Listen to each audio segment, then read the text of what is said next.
Metropolitan has issued a special marine warning for Lake Michigan near shore and open waters to mid-Lake Wind Point, Wisconsin to Winthrop Harbor, Illinois, until 11:30 a.m.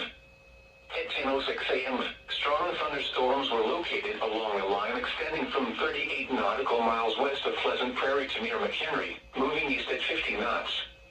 Hazard, wind gusts 34 knots or greater and small hail. Source, radar. Impact, small craft could be damaged and briefly higher winds and suddenly higher waves. Strong thunderstorms will remain over mainly open waters. Move to safe harbor until hazardous weather passes.